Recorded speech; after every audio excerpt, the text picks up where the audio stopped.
नमस्कार दोस्तों, आज हम बात करने वाले हैं एक ऐसी घटना के बारे में जिसने पूरी दुनिया की राजनीति को हिला कर रख दिया है।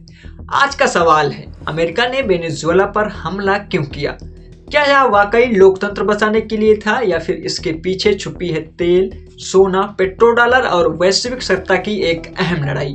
आज इस वीडियो में हम पूरी कहानी को स्टेप बाय स्टेप समझेंगे, बिल्कुल आसान भाषा में, बिना किसी शोर शराबे के साथ।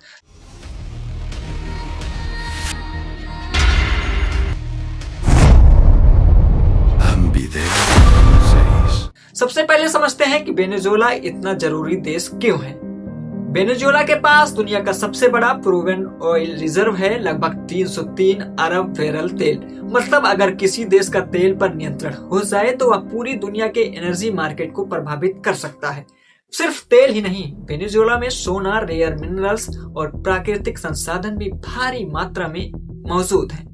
यही कारण है कि वेनेजुएला सिर्फ एक देश नहीं बल्कि ग्लोबल पावर पॉलिटिक्स का एक सेंटर बन चुका है। अब थोड़ा पीछे चलते हैं, चीजों को और अच्छे से समझते हैं। 1999 में वेनेजुएला में ह्यूगो चेज सत्ता में आए। उन्होंने सबसे पहला फैसला ये लिया, तेल को नेशनलाइज करना।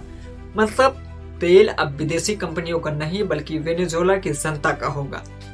और यहीं से अमेरिका को दिक्कत होनी शुरू हुई। इसके बाद निकोलस मादुरो सत्ता में आए और उन्होंने भी यह नीति जारी रखी। अब आते हैं इस पूरी कहानी की सबसे अहम वजह पर, पेट्रो डॉलर सिस्टम।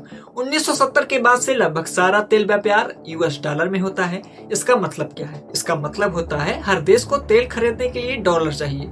डॉलर की मांग हमेशा बनी रहती है। अमेरिका दुनिया की करेंसी को कंट्रोल करता है। अब समस्या कहाँ आई? वेनेजुएला ने कहा हम तेल सिर्फ डॉलर में नहीं बल्कि युआन, रूबल, अन्य करेंसीज में भी बेचेंगे। और फिर यह सीधे सीधे पेट्रो डॉलर सिस्टम पर एक हमला था। अगर यह मॉडल सफल हो जाता तो डॉलर की ग्लोबल ताकत कमजोर हो सकती थी और अमेरिका ऐसा कभी नहीं चाहता था। अब अमेरिका ने क्या किया? उन्होंने कहा निकोलस मादुरो ड्रग तस्करी में शामिल है। वेनेजुएला में लोकतंत्र खतरे में है। लेकिन सच्चाई यह है कि अगर ड्रग्स की वजह होती तो दुनिया के कई और देशों पर कार्रवाई होनी चाहिए थी। यह वही पैटर्न है जो हमने पहले देखा है। इराक, लीबिया, अफगानिस्तान, पहले मोरल जस्टिफिकेशन, फिर मिलिट्री एक्शन और अंत में रिसोर्स पर सीधा control. President Donald Trump says the American military has captured President Nicolas Maduro and his wife. Maduro said that he was kidnapped from his home. Nicolas Maduro को गिरफ्तार कर लिया गया। कई सुरक्षा कर्मी और नागरिक मारे गए।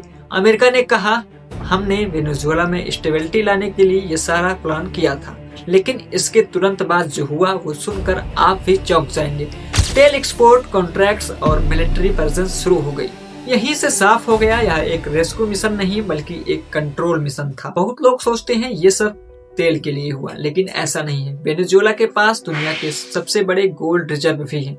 सोना, financial security, strategic power. America किसी भी हाल में इन रिसोर्स को रिवाल पावर के हाथों में नहीं जाने देना चाहता था और इसीलिए उसने ये सब किया। दोस्तों, वेनेजुएला पर अमेरिका का ये हमला लोकतंत्र के लिए नहीं बल्कि तेल, सोना, ग्लोबल कंट्रोल के लिए था। यह कहानी हमें बताती है कि दुनिया में ताकत सिर्फ हथियारों से नहीं बल्कि अर्थव्यवस्था और संसाधनों से बनती है। और एक बात मैं बोलना चाहता हूँ कि वेनेजुएला पर अमेरिका का इस तरह से हमला होना, इससे भारत को क्या सीखना चाहिए? इससे भारत को क्या सीख लेनी चाहिए? मेरे अकॉर्डिंग आज जो हाल वेनेजुएला का है कल किसी और भी देश का हो सकता है। वो भारत नहीं होगा क्योंकि भारत इतना सक्षम है। भारत के पास परमाणु हथियार है। अमेरिका को पता है कि अगर हमने कोई भी गुस्ताखी की तो आज भारत इतना कमजोर नहीं है, वो जवाब दे सकता है। लेकिन एक चीज है जो हमारी एक कमजोर कड़ी वर्षों से बनी हुई है। आज तक हमारा जो सोशल मीडिया है, चाहे वो आप इंस्टाग्राम की बात कर ले, चाहे फेसबुक की बात कर ले, चाहे व्हाट्सएप की बात कर ले, सारा का सारा सिस्टम सारा अमेरिका का है। सारे एप्स अमेरिका के हैं। मान लो आगे चलकर अमेरिका ने कभी साइबर अटैक कर दिया भारत पर तो भारत का सारा सिस्टम एक साथ कोलैप्स कर जाएगा और ये भारत की बहुत बड़ी हार होगी। तो मैं निवेदन करता हूँ अपने सरकार से कि अमेरिका के प्रोडक्ट्स को अभी बैन करके हमें अपना खुद का व्हाट्सएप, खुद का यूट्यूब, खुद का फेसबुक, खुद का इंस्टाग्राम, सब कुछ सोशल मीडिया के जितने सारे ऐप हैं वो खुद के स्टेबल करने चाहिए, जिससे भविष्य में हमारे देश पर कोई खतरा ना हो। और मैं आपसे एक बात कहना चाहूंगा, अगर आपको ये वीडियो पसंद आई हो तो वीडियो को लाइक करिएगा और वीडियो को शेयर जरूर करिएगा, क्योंकि ऐसे इंफॉर्मेटिव वीडियो हर किसी के पास पहुंचनी चाहिए। तो अगर आपको वीडियो पसंद आई हो तो लाइक करना, शेयर करना और कमेंट करना। जो भी गलतियां रहेंगी उसको जरूर बताइएगा और मिलते हैं किसी दूसरे वीडियो में। तब तक के लिए जय हिंद, जय भारत।